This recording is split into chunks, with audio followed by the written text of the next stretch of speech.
To the bell, Tiffany McGhee bought more. Into the number. Tell us why. I did. Tell us why. I did. Yeah, absolutely. So we love Netflix. Netflix's revenue and their success is directly related to their original content. And they've been able to kind of figure out this formula that when they do original content and bring it in-house, it brings down the cost. And so I think that that is one of their competitive advantages. Yes, we can talk about Disney Plus all day long. That is really kind of gaining some market share. Netflix is still the leader, and we own both. Yeah, what about the idea, though, of literally what Tony Dwyer and I were just talking about, right? People are going to leave their houses. What about churn, maybe? Got to worry about the fact that we're not going to be sitting around watching Netflix all day and all night. I mean, weren't you watching Netflix before the pandemic, Scott? A Netflix and chill night? Yeah, Isn't but that now, always appropriate? But now I want to get back to, like, I want to get out more than I ever did before in my entire life. And so does everybody else, I suspect. Yeah, right, but are you going to cancel your Netflix subscription? No, I'm not. But how many new subscriptions are they going to get, right? That's the question. You got to continue to grow the subs to continue to grow the stock, don't you?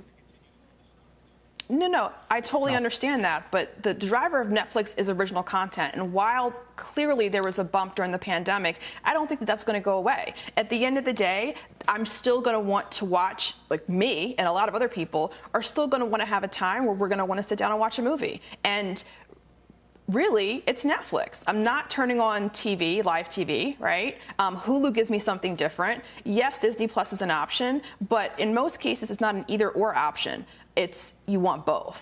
And so while we're coming out of this this pandemic, stay-at-home situation, I do still think that people are going to watch Netflix and that it's going to continue to grow, especially outside of the U.S. as well. Dr. J, you've got Netflix calls. How do you see this? Because I feel like this is, it really is that debate that Tiffany and I were having right now. Of course, right?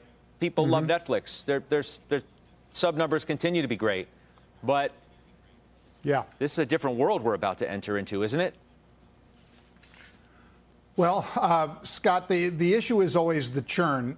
In other words, how many new subscribers come in versus those that are leaving. And I am not as focused on the new ads as I am on holding the old for this reason, Scott.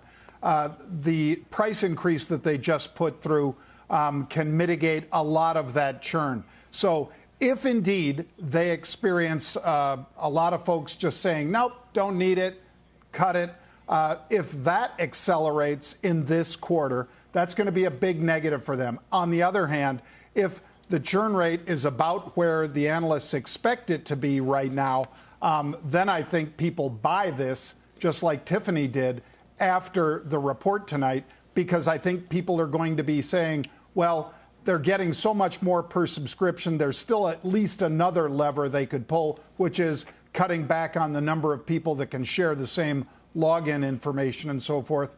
Other services have done that, Scott. Obviously, Xfinity, parent company of this network, has done that. When you try to log in, they have to send you a code to your phone. So if you're going to start passing all those codes around, that cuts down on the amount of folks that can share a login. So I think Netflix has that other lever to pull, and I think that the price increase is going to be something that helps them lift the stock, especially after the little correction that we've seen in there. I mean, the stock, quickly, Tiffany, I'll let you wrap it up since that's where we started. It's not like, it's been a runaway barn burner. Nothing relative to the other quote-unquote stay-at-home names. It's only up 25% over a year. It's done nothing year to date, and it's down 6% over the last 3 months. Does that bode well? I'm trying to figure out what kind of statement does that stock performance make? Yeah, I mean, didn't Stephanie just talk about earlier a 10% increase in the market? I think that we've gotten to this world where numbers like 23% aren't impressive. So I'm definitely good with that.